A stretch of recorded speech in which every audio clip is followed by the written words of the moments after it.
Hey guys, this is Samuel Ted Geek with my thoughts on the PSP versus DS war.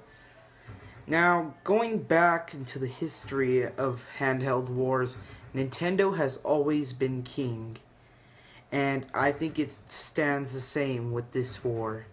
I mean, Sony tried really hard. I gotta give them props on how hard they tried. But they couldn't really cut it. I mean, the system is big, like that big, and then they had this whole UMD movie scam going on. I call it a scam because why would you want to watch a UMD on a little system about this big for $30 when you could buy a DVD which is about like this? And you could buy one of these for like $20 and watch it on your home theater or in the car if you have a DVD player in the car. I mean, why would you want to spend $30? And then, you see, Sony was thinking too ahead of its time. They didn't really plan it out, and they didn't really think about it. I mean,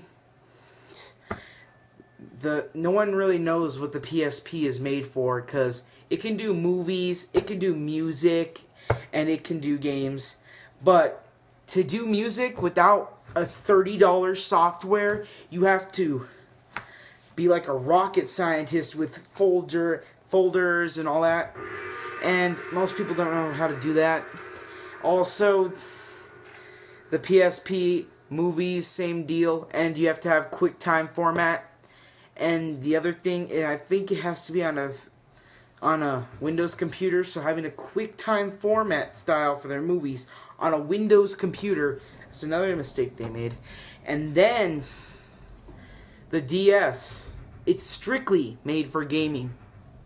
And not just like pure gamers, the whole broad audience of gamers, little kids, like they attracted everyone. And I have to give effort for the PSP though. But what Sony didn't realize is no one's going to pay tons of money. I mean, it's like the Xbox 360 kind of. I love my Xbox 360, but I will not buy every single accessory for it. I will not buy the wireless thing. I mean, some people go out and do that, but you literally almost have to do that with the PSP. You have to buy a memory stick, you have to buy this, you have to buy that. I mean, honestly, why would you spend all kinds of money? By the time you have enough money to even use your PSP as a music, video, and game system, you could have bought a DS, an iPod, or a Zune. Like a DS or an iPod. And an iPod, or a DS and a Zune. So there is really no point in buying a PSP.